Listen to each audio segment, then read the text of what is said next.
સૌથી પહેલાં ઢોકળા માટેનો લોટ કે પછી પ્રીમિક્સ બનાવવા માટે મેં અહીં ઝીણા ચોખા લીધા છે. 1.5 વાટકી જેટલા ચોખા કઢાઈમાં એડ કરી દઈએ.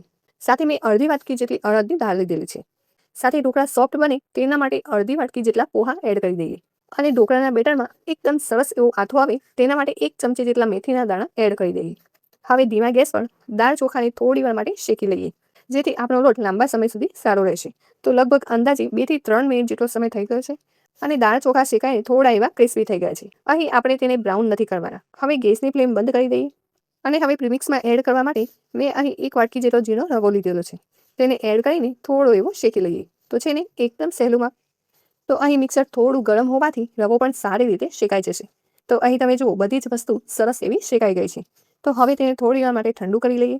તો અહીં મિશ્રણ સરસ એવું ઠંડુ થઈ ગયું છે. તો હવે તેને પીસવા માટે અહીં મેં મિક્સર જાર લીધું છે અને તેમાં આપણે દાળ ચોખાને એડ કરી દઈશું અને મિક્સરનું ઢાંકણ બંધ કરી તેને ગ્રાઇન્ડ કરી લઈએ. તો અહીં તમે જુઓ બધી જ વસ્તુ સરસ એવી ગ્રાઇન્ડ થઈને પીસાઈ ગઈ છે. તો અહીં આપણું મિશ્રણ તૈયાર થઈ ગયું છે. તો હવે તેને એક નાની ચાળણીમાં એડ કરી દઈશું અને સરસ એવું બારીક ચાળી લઈશું, જેથી એક સરખો ઢોકળાનો લોટ તૈયાર થઈ જાય. તો અહીં તમે જુઓ મેં ગ્રાઇન્ડ થયેલા બધા જ મિક્સરને ચાળી લીધું છે અને ફક્ત 10 જ મિનિટમાં આપણું ઢોકળાનું પ્રીમિક્સ બનીને તૈયાર છે.